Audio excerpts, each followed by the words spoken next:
All right, welcome back to Firewall. I'm your host, Bradley Tusk. My guest today is Hudson Muñoz.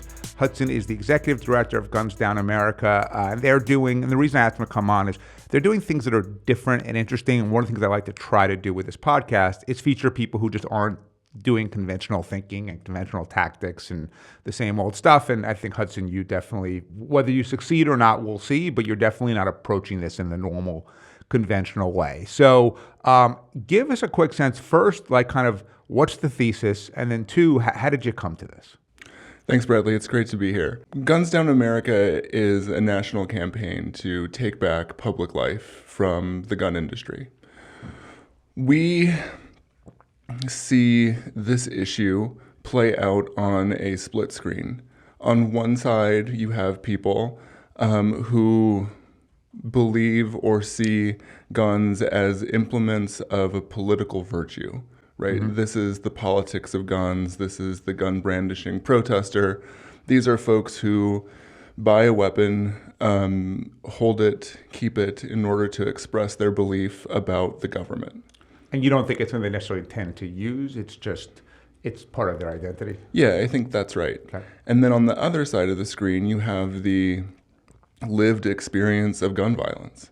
This is impacted communities in disadvantaged areas where gun violence is a very real day-to-day occurrence. It's where the mass shootings that don't break through the headlines occur. Do you think the dichotomy, though, in some ways, the dichotomy you're describing to me is better than what the dichotomy, in my view, might actually be, right? The dichotomy of here are the people who are gun owners and supporters versus the actual victims and family members compared to, I think the dichotomy often, at least from my perspective, is the former versus the liberals who just hate guns. And it's not that they're necessarily impacted by guns, but they're just these sort of sissy, weenie people.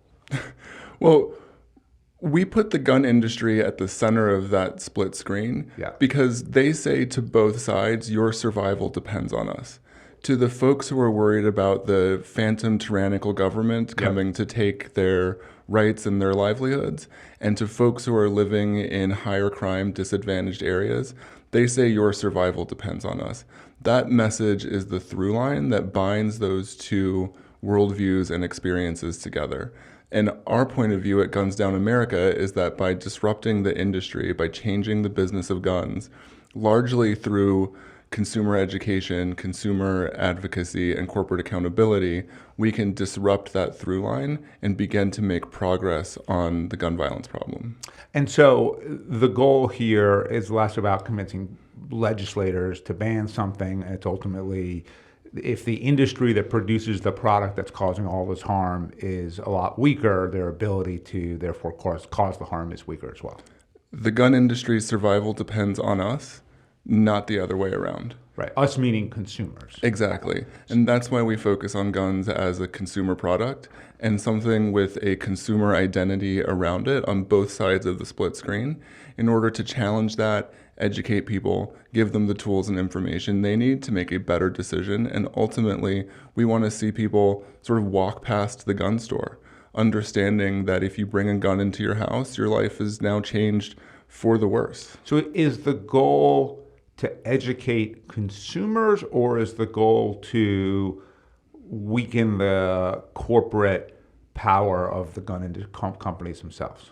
I think that changing consumer behavior is the natural conclusion of corporate accountability. Okay. Right? If you know better as a consumer to not spend your money on something that increases your risk of suicide, increases your risk of injury, increases your risk of interpersonal violence, all of that, you have made a decision based on information about the business of guns, and that is why we focus our strategic communications on consumers. So, but it's not like a new argument that if you have a gun in your house, it's, 20 times more likely to kill a family member than it is an intruder or something like that. And yet gun sales seem, higher than ever. So why doesn't that logic work? I think the way the communications fall down on both sides of this issue, right? If you can say there's, two sides of the issue, there's like the gun industry, the gun lobby, and then call it, the gun violence prevention movement. The gun industry has done a masterful job of creating a full scope communications program where they are talking to legislators, influencers, and they're talking to consumers. What we have not done as people who care about gun violence prevention is talk to people as consumers. We've done a great job building up political power, passing laws, getting people elected. All of that stuff is not where the gap is. The gap here is in talking to people as consumers. And what has been so far not done effectively? Is it just that no one has focused on the consumer, or is that the branding, messaging, approach, narrative, tactics are all wrong? I think we've over-indexed in two areas. One is on the politics of regulation, right? So this is assault weapons bans, passing extreme risk or protection orders, all of the stuff that happens in state houses across the country and on Capitol Hill. That's needed and that is necessary work. But in conjunction with that, we also need a consumer politics of rejection. And that is the idea that as an individual, I have made the choice that I am a safer and healthier person because I don't have a gun in my house. I mean, arguably, and you'll disagree with this, I think, but maybe on some level you want to agree, which is you could say that in a country that already has more guns than people, you maybe could argue the legislative stuff doesn't even really matter because there's unlimited access to guns already. So laws to ban things might help at the margins, but ultimately, if people really want guns, they're going to get them. So it has to come down to the choices that they make, not what they're allowed or not allowed to do legally. Is that a fair statement? Yeah, we begin from the premise that guns are not inevitable. They are a choice. And even in a society with a high level of access, to go and get a gun is a choice that somebody makes. And what we see on the legislative and political side is sort of seeding the premise that because there are more guns than people, because there is this industry, because there is the gun lobby, because there is the Second Amendment, therefore guns. But we don't see it that way. We see, that there are guns, there are people making guns, there are people selling guns, but I have made the choice, and a whole lot of people have made the choice not to bring a gun into their house. And on balance, when we look at our consumer data, more people say that they are not planning to buy a gun in the next 12 months than people who say they are planning to buy a gun in the next 12 months. Right. But what is it about the psyche of the American consumer that makes us as a nation so voracious for guns in a way that you just don't see around the rest of the world? Well, the truth about gun ownership is that it is pretty concentrated. I mean, I think it's 1/3 of households own a gun. Mm-hmm. And when you look at the number of guns held, there's a small number of houses that have the most. So it's true that we have more guns than people, but they are highly concentrated in a few areas. So it's like one person has 20 guns. It's not that 20 people have 20 guns. Exactly. Right. And in terms of so we get the concept, which is, sure, pass the right laws, but at the end of the day, it comes down to consumer behavior and choice. And if you can't influence that, it's really hard to solve the problem. I get it. But you guys are also therefore taking different tactics in trying to achieve that. It's more than just, here are a bunch of PSAs and we'll get a bunch of people to donate ad space so we can say guns are bad and you shouldn't have one, right? Right. What are the kind of stuff you guys are doing? So we view the solutions to this through the lens of the sales funnel. And we have kind of constructed the trajectory that people take, the mindsets they adopt from the idea of, I'm thinking about buying a gun, which in this country, I think because of just general exposure to gun culture and violence, a lot of us are already in that consideration phase. And then you go down right to the sales counter. And we map our actions onto each step of our reverse engineered sales funnel. So at the wide end of the consideration phase, that's where we're doing mindset work. That's where we do things like Business Must Act, which is our upcoming campaign to talk about the role of retail businesses in ending or challenging the permissive culture of guns in this country, through tactical demarketing campaigns for specific segments that are thinking about buying their first gun, all the way down to the most vulnerable population. Those are folks who live in some of the most disadvantaged areas, downwardly mobile, really in very challenging situations, those are people who express the greatest desire to own a gun. And we see that not as a conversation about you can't have a gun, ban a gun, regulate a gun, but as a need to deliver resources into areas that have a high level of scarcity. So what kind of resources? Yeah, so in Colorado, we just supported a ballot initiative. It's called Prop KK. Prop KK is a 6.5% excise tax on the gun industry that funnels money into crime victim services, mental and behavioral health services, and school safety. Did it pass? Yes, it did. 54% of Coloradoans supported the ballot initiative, which to me is pretty remarkable. What was the campaign like on each side? Yeah, I mean, on our side, it was a small but mighty coalition that got the word out. I gotta admit, I sort of tuned out of the election until I tuned in at the end and thought I don't need to do like the horse race stuff. Right. And then in October, started paying attention, saw Prop KK and thought, well, this makes like perfect sense, right? Both from like my personal belief and also from an organizational perspective. So we jumped in towards the tail end to promote and popularize the idea. And then on the other side, this is actually kind of an interesting tidbit to the disadvantaged population piece. There were the usual suspects, the gun owners of Colorado, the NRA types, who said it was a chilling effect on their ability to express the Second Amendment. And the public didn't buy that. I mean, in thinking about kind of the different types of gun consumers and users and manifestations of it, you've got crime, where I imagine if they are intentionally trying to get a gun because they want to kill a rival or rob a bank or whatever it is, like that's probably going to happen, right? Because there are so many guns in existence.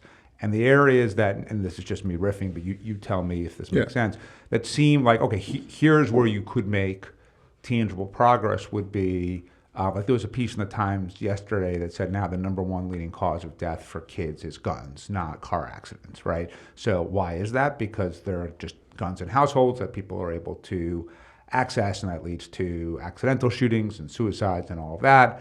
And then you also have people who are somewhere between evil and mentally ill or both who get access to guns and commit mass shootings, right? I think the NRA argument is usually like, well, the problem isn't the guns, we just need responsible gun ownership. As long as we can promote that, those types of things won't happen.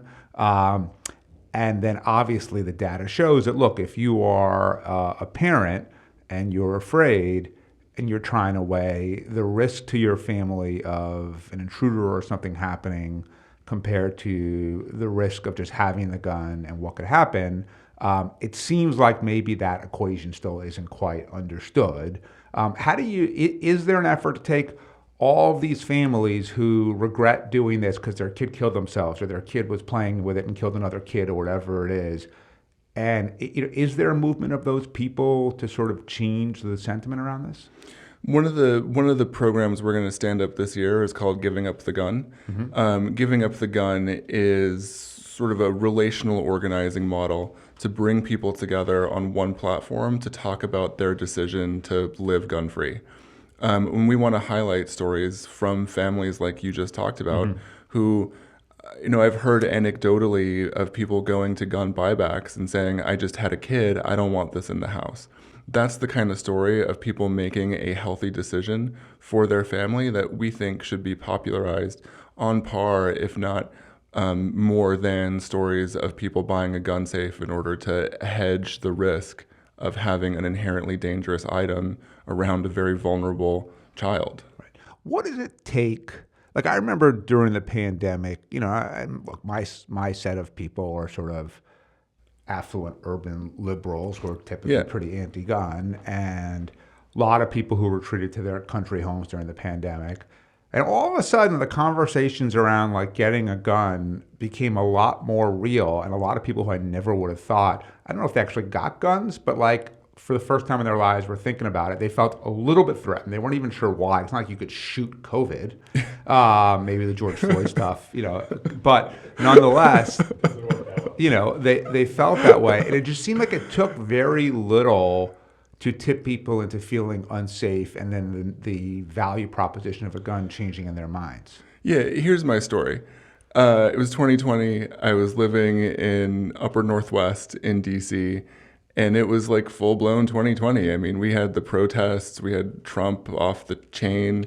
It was kind of a wild time. And at the same time, I was living alone in my one-bedroom apartment. And I started to hear, like you described, people in my life, in my sort of queer lefty existence, start talking about buying a gun. And it made me think, well, if they are, I should too.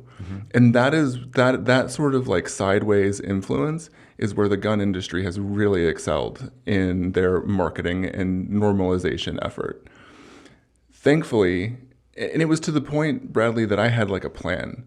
I was running a lot in Shenandoah, so I was like going out to rural Virginia, and I knew like the gun store on my route. And I was like, oh, when I buy a gun, I'll go to that one. Right.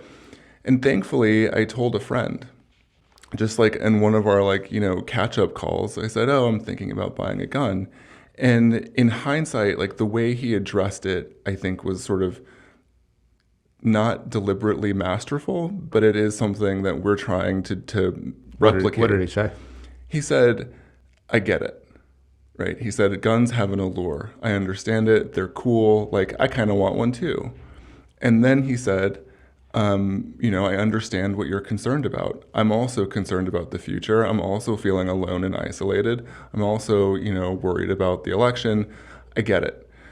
And then critically, he said, a gun is not going to change anything you are concerned about.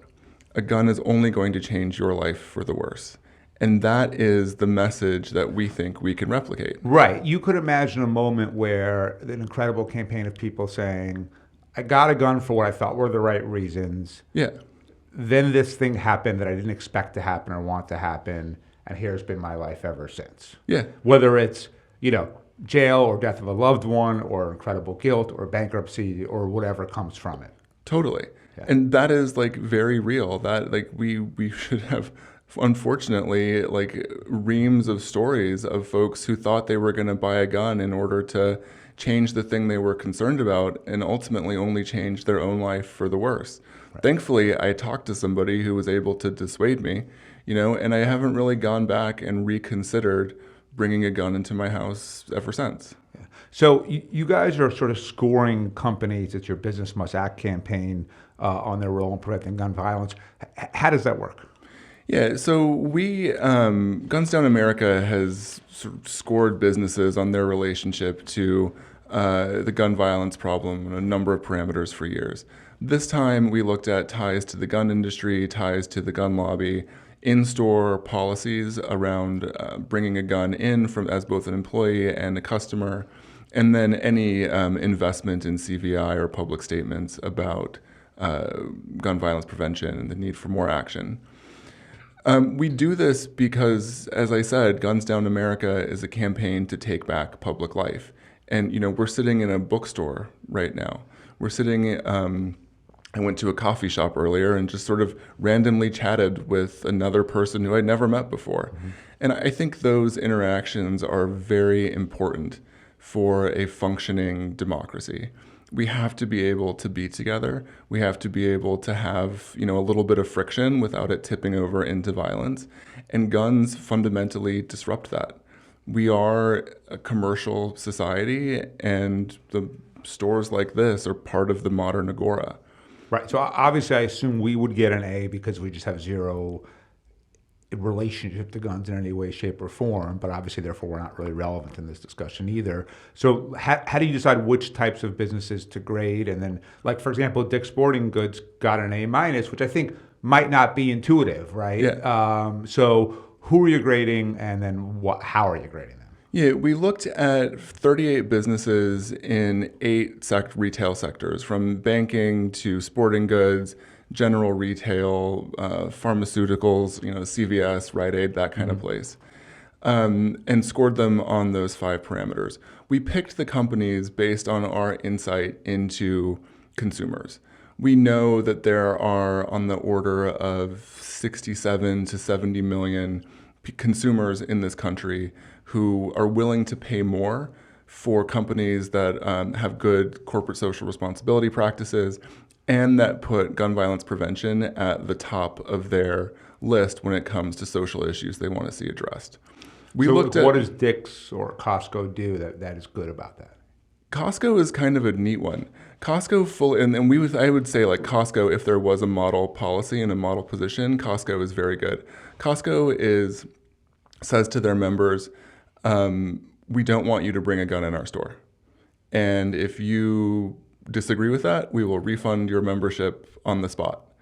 That is both good for people shopping, and it is also good for Costco. I mean, if you run a Costco, you want people walking around, shopping, tasting stuff, spending not packing heat, a good part of their day there. And seeing someone packing heat, next to you in the frozen food aisle is going to tend to move people out of that aisle. Yeah, I would probably go away if I saw that. And you see it, I've heard it happen in Starbucks, right?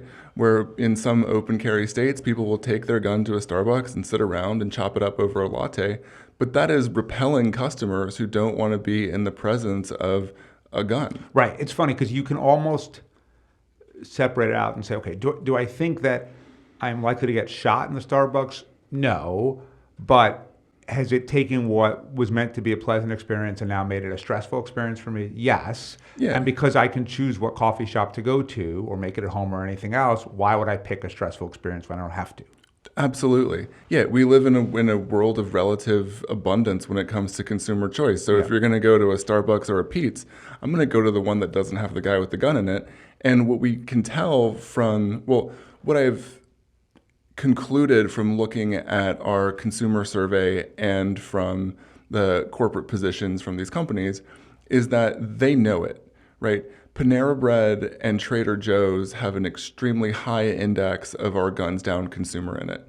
These are places where our folks who have chosen to live gun-free, care about the issue, and are willing to spend more to, shop in alignment with their values. They like a bread bowl and a seasonal grocery, right? And are you able to then take that data and go to, I'm making this up, Kroger's and say, hey, Trader Joe's is making money because they're able to attract this type of consumer. You could do the same thing, and here's what it would take to do it. Are you doing that, and are they interested if you're doing that? Yeah, so that's phase two, right? This first part is to sort of lay down the mark and say, these are our expectations. This is what we know about your consumer, and here's what you can do more. But when you go to Panera, is it, so I get the notion that the cross-index between their customers and people who are, don't want to be around guns could correlate highly. But does Panera say or do anything specific to guns? Yeah, Panera is actually one of our champions. So what do they do? Panera Bread has said, we don't want you to bring your gun into our stores. And we don't want you to do it because we want to cultivate the experience you were just talking about, Bradley, of we want you to sit around and have a good time. We don't want to repel people with this stressful experience. A couple of places we might look at for action are Dunkin' Donuts. Dunkin' Donuts has done relatively little. They have a fairly low score, and they're also competing with places like Panera Bread and Starbucks for the morning commute. How are the people who are good about this, whether it's Panera or Trader Joe's or Costco, how are they using this to sort of promote themselves and advantage themselves against their competitors? In subtly, it's not as expressive as I would like it to be, but you will often see in the front of a store, a gun with an X through it, right? Yep. That is meant to say, if you bring, we don't want you in here with that. And I'm sure, on some at the margins, people do what they're going to do, but to folks like me who don't want to be in that in a gun-filled world, it's a strong signal. And I'm like, okay, I got it. I'm going to go in here and feel relatively assured that folks I don't want to be around or weapons I don't want to be around with aren't going to float into my orbit. Right. So you guys have created a holiday gift buying guide, which I think is really creative. How do you take the next step? And again, this might be phase two. And for the listeners, this is a new effort. Hudson and I have been talking about this now since you kind of basically started thinking about it about a year and a half, 2 years ago, something like that. So, this is still pretty just getting underway. But how do you, for example, so the New York Times has Wirecutter, right? And Wirecutter is seen as a very good brand. People trust it. How do you get Wirecutter, for example, to say, in our many different criteria that we use to recommend or not recommend things to consumers, when relevant, we will take this into account as well? I would love to see Wirecutter do that. Right. So how do you do it? Yeah. So first, our holiday shopping guide is at the back of our new journal called The Hollow Point. It's a magazine about gun culture and consumerism. And the holiday shopping guide idea is sort of a spoof on Wirecutter or the Financial Times How to Spend It. I thought, we'll have some fun here for folks who bother to read this. And I think it's an easy step for folks like Wirecutter or others to just implement a little circle with a gun and a cross through it, to let folks know that if they're going to go considering buying a television, that Target is the gun-free option versus Best Buy. And as the next part of our campaign, we're going to take advantage of that cross-index between action and consumer sentiment in order to move brands and the media into a more critical place about this issue. Do you worry that it feels like ESG kind of had a moment, it peaked, and now it's on, from my perception as an investor and as someone who owns businesses, on the downside, right? That there was a moment where it was like very in vogue for companies to do this, and then it has been somewhat either discredited or just sort of like, hey, this is no longer a priority, you don't have to worry about it. But it seems like a lot of your strategies rely on some level of companies caring about things like ESG. So do you agree that that movement is sort of suffering a little bit? And if so, what does that mean for what you're trying to do? At most, this is a governance issue. But really, it is about enticing and bringing consumers into your environment and having them be comfortable. And that is completely different than an ESG-style investment thesis. You could be any business in America and want people to spend more time in your store. And that is nothing about ESG. I mean, and by the way, that's exactly right, in the sense of the reason why I think ESG has failed is it's not motivated by economics. It's motivated by just sort of, narrative and stigma and whatever else, which ultimately in the long term is not going to drive corporate behavior. But if you're able to show, like, look, you don't have to give a shit if people die from guns or not. We can just show you how you can make more money if you do it this way. That's what motivates them. And there are more people who want to be in that gun-free environment than there are people who don't, right? And that is really important. On balance, you have a wider addressable market of people who don't want to shop around somebody who's packing heat than somebody who wants to be next to somebody else who's packing heat. Right. That was sort of a weird sentence, but you get the point, it. right? And what about the stick, which is like, I'm making this up, but I think 7-Eleven did really bad on your on your 7-Eleven. So like, if you had a campaign saying people who shop at 7-Eleven are 5 times more likely to get shot than people who shop at, pick some equivalent convenience store chain, right? Yeah. Does that have impact? Well, look, every business choice has a consequence. And some businesses are going to succeed and some businesses are going to fail. And I don't think that this issue is going to, be like the tide that rises all ships or whatever. But it certainly matters to enough people that we see Panera Bread and Trader Joe's planning to expand. Can you say that about an H-E-B, or like a Kroger? Are they in the same realm of addressable market and growth? I don't know. But I do know that there's like a difference between brand loyalty and brand solidarity, and the brands that have taken a position on this have sticky consumers. Right. This is a little bit of a crazy idea that I think it. would require a very left-wing city council to do it, but which may mean therefore there's not going to be a lot of establishments in their city that would even qualify. But so how in some cities restaurants have their grades posted, and then here in New York, the energy efficiency of a building, it has to be posted. And so, I don't know about like Hugo, like when I walk around the city, I sort of see, I feel like I always notice it. And like, I'm always like, if someone got like 100 or 0, I'm like, ooh, on either way. Yeah. What if you had like, I'm like at 7-Eleven, the threshold, the number of people who get shot in or around a store once it crosses X, 0.5% of consumers or whatever the number should be, you then have to have some sort of like notification in your window saying we have a higher risk of shooting than a store that does not have this. It's all stigma, but that's sort of the point of all of this stuff in the first place. Because I would imagine that I would be less likely, most people I think would be, like in the same way that if a restaurant's an A, I don't think about it. If it's a B, I'm like, it's probably fine. And if it's a C, I'm probably not going to go there, right? What if you had like the equivalent of a C for, chains or stores or whatever it is that have higher incidences of shooting? I think it could work, but I think the grading definitely needs to include what the business is doing to invest in community violence interruption. Because in New York, in Denver, where I live, in like every city in America that's grappling with this issue, there is gun violence is highly pocketed. It occurs like day-to-day gun violence occurs in socially disadvantaged areas. You can, the New York Times created a heat map of this, and it is highly pocketed. So what I wouldn't want to do is say to stigmatize an area. I would want to inform people of what that business is doing in order to invest, in order to address the disadvantage in places where there are high levels of gun violence.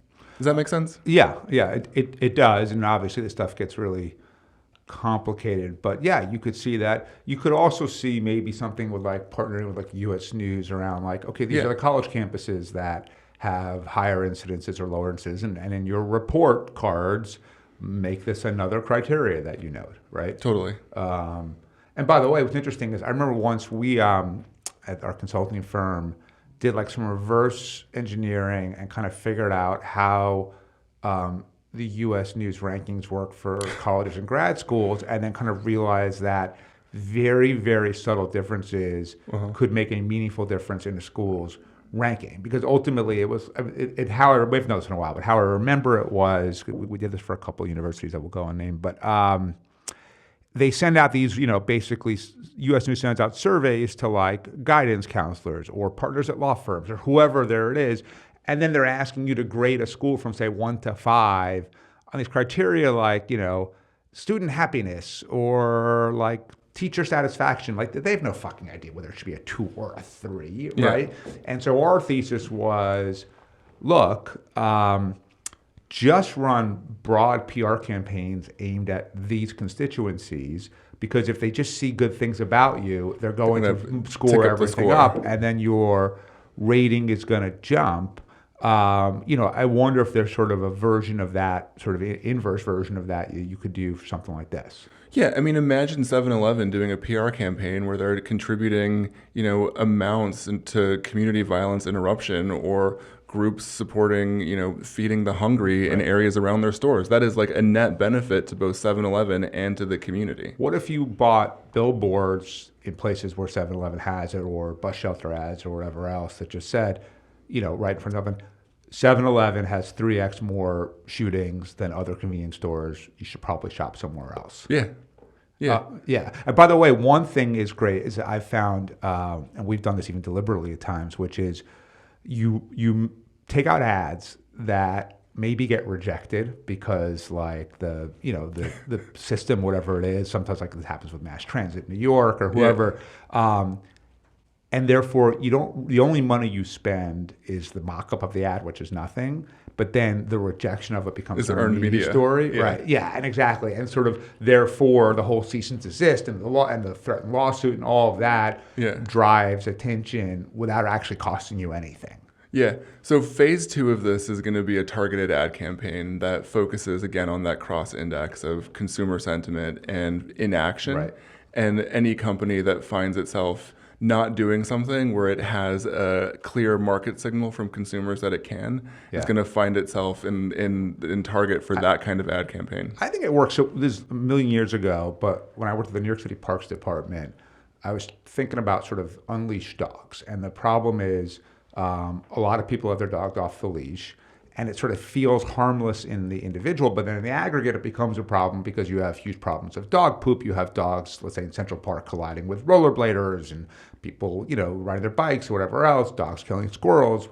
And so it kind of one of these things that sort of seems harmless but becomes sort of an aggregate problem. But you can't have like the police out there enforcing the leash law. So it's okay, how do you use stigma to get people to obey the leash law in the way that, like for cigarettes, like if someone lit up a cigarette in this bookstore, I think basically any of our customers would probably feel comfortable walking over and saying, hey, you got to put that out, right? Let alone our employees. And we really tried to like use advertising to change perceptions of unleashed dogs. And I put up signs in like 12 different languages in parks all over New York that said things like, if you don't clean up after your dog, you don't deserve to own one. And things like that in like Korean and Russian and Chinese and Spanish. And the combination of all of the different sort of stigmatizing attempts that we did showed in our research that compliance went from like 30% to 70%. And so this stuff really does work. I've heard similar things with voters, right? If you tell someone that your neighbor hasn't voted or start to publicize voting rates with somebody that you know, their voter participation grows up because they don't want to be seen as like the lousy citizen. Yeah, we have a startup. They never did this, but in the lawn care space, a Colorado company actually, and they do organic fertilizer. Yeah. And I wanted to create, like the sex offender registry. I wanted to create the dirty lawn registry where you could report your neighbors for using polluted fertilizer, and then have that be public. And people were like, I don't want that fucking registry. And then all of a sudden they just switched to organic simply because they don't want the stigma. Even of being on a random website that probably nobody would look at, it would still make people upset. But I think what you said probably to their good judgment, they never did. But it would be a little spicy. Yeah. But like the smoking example, I think is really instructive here, and maybe we like over-index too much on the Truth Campaign as like a model for how to achieve this change. But one of my board members was telling me a story about he traveled to Paris a lot in his career between New York and Paris. Okay. And there was a time when he was booking a hotel in Paris, and the concierge said, would you like a smoking room or a non-smoking room? And that was the first time that it had happened. And it was the first time that he saw that shift, right? To like open up a space for the non-smoker in a dedicated way. And that is what we're trying to do in Mindset here, is to say there is a space that is adjacent here. It is achievable. It is where you can go. And you might not conceive of it because we live in this deluge of gun violence, news, media, culture, etc. But actually, adjacent to that is a defined gun-free area. Behavior, it's normative. Look, in many ways, arguably, like Queer Eye for the Straight Guy did as much for gay rights as laws and court decisions because, or will and grace, right? Because the more that people are just like, oh, yeah, it's just regular like everything. And it's like, all right, well, then who cares? And it brought it up in everyday conversation. I mean, thank God for will and grace. It sort of helped me come out, because it like brought it up. It was a way to talk about myself through media with people who didn't have a way to sort of connect with me. Yeah. Look, I love the sort of approach you guys are taking of using social norm theory to try to change consumer and corporate behavior and sort of reflect that. There are lots and lots of people working on the legislative piece of this. God bless them. But I do think that their success rates are generally pretty low in that they're able to pass good laws in blue cities and states that already have good laws, and then they can't pass anything in red cities and states because in a world of, and my listeners tired of me talking about mobile voting, but in a world where you have, Republican primary turnout of 10%, 12%, and half of those are NRA members, it doesn't matter what the facts on the ground are. Like, none of those people are going to risk their seat to vote for any sort of gun restriction. And so as a result, the legislative success, even if some group says, oh, we've passed 23 laws, in all places where the laws were already fine to begin with, and the ability to pass laws where they're actually needed is a lot lower. I believe that mobile voting is a solution to that particular problem. But overall, you got tons of people focused on sort of one side of this, I think to generally very little effect. And you're the only one I've seen really focused on this approach. So, that's why I want to have you on. Hey, thanks, Bradley. It's been really good to talk with you. How do people learn more about what you guys are doing, get involved, that kind of stuff? Yeah, so our website is gunsdownamerica.org. You can sign on to our email newsletter, follow us on social media. We are very active, mostly on Instagram and LinkedIn. And apparently now we have a new Blue Sky account because everyone's doing that. So, you can catch us there. And that's how you follow. Cool. All right. Hudson Muñoz, thanks for joining us. Thanks a lot, Bradley. All right. Firewall is recorded at my bookstore, P&T Knitwear, located at 180 Orchard Street on the Lower East Side of Manhattan. We'd love to hear from you with questions, feedbacks, or idea for a guest. Just email me at bradley@firewall.media or find me on LinkedIn. And to keep up with what's on my mind and my latest writing, please follow my new Substack at bradleytusk.substack.com. Thanks again for listening.